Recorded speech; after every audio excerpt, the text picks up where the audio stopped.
ഇംഗ്ലണ്ടിൽ താമസിക്കുന്നവർക്കും അതേപോലെ തന്നെ ഇവിടെ വരാൻ ആഗ്രഹിക്കുന്നവർക്കൊക്കെ ഏറ്റവും ഇഷ്ടപ്പെടുന്ന ഒരു സീസൺ ഉണ്ടെങ്കിൽ അത് ഈ സ്പ്രിംഗ് സീസൺ തന്നെയായിരിക്കും അല്ലേ.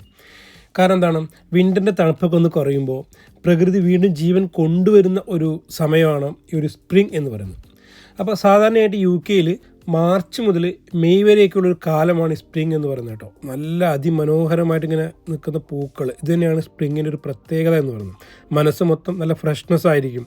അപ്പോൾ വിറ്റാമിൻ ഡി ഒന്നും കിട്ടാതെ കുറച്ച് ടെൻഷനോടൊക്കെ ഇരിക്കുന്ന യു കെയിലെ മലയാളികൾക്കൊക്കെ സന്തോഷകരമായിട്ടുള്ള ഒരു സീസണാണ് ഈ ഒരു സ്പ്രിംഗ് എന്ന് പറയുന്നത്. അത്യാവശ്യം വെയിൽ കിട്ടും, അപ്പോൾ വിറ്റാമിൻ ഡിയുടെ പ്രശ്നമൊക്കെ ഒന്ന് തീരും. അതേമാതിരി പൂക്കളും അതേപോലെ നമുക്ക് പുറത്തൊക്കെ ഇറങ്ങി കാഴ്ചകൾ കാണാൻ വേണ്ടിയിട്ട് കുറച്ച് സ്ഥലങ്ങളിലൊക്കെ പോകാൻ പറ്റുന്ന ഒരു നല്ലൊരു സീസണാണ്. മറ്റത് നമുക്ക് ഫുൾ തണുപ്പ് മറ്റു കാര്യങ്ങളൊക്കെ ആയതുകൊണ്ട് തന്നെ നമ്മൾ പുറത്തിറങ്ങാൻ ഫാമിലിയുടെ കൂടെ ഒക്കെ പുറത്തിറങ്ങിയിട്ട് പോകാനൊക്കെ ചെറുതായിട്ടൊന്ന് മടിക്കും അല്ലേ. കാരണം എന്താണ്, നമ്മൾ ജാക്കറ്റ്, ഷൂ, ഗ്ലൗ ഇതെല്ലാം ഇട്ട് ഒരുപാട് എക്യുപ്മെൻറ്റ്സ് ഒക്കെ ഇട്ടിട്ട് വേണം നമ്മൾ യാത്ര ചെയ്യാൻ വേണ്ടിയിട്ട്. അപ്പോൾ ഈ സ്പ്രിങ്ങിലോട്ട് വരുമ്പോൾ കുറച്ചുകൂടി ആൾക്കാർ ഫ്രീ ആയിട്ട് യാത്ര ചെയ്യാനും കുറച്ചുകൂടി കാഴ്ചകൾ കാണാനൊക്കെ താല്പര്യപ്പെടുന്ന ഒരു സമയമായതുകൊണ്ട് തന്നെ ഒരുപാട് പേരാണ് സന്ദർശകരായിട്ട് ഈ ഒരു സമയത്ത് യു കെയിൽ ലണ്ടനിലൊക്കെ പരിസരങ്ങളിലൊക്കെ ആയിട്ട് വരുന്നത് എന്ന് തന്നെ പറയാൻ വേണ്ടി സാധിക്കും.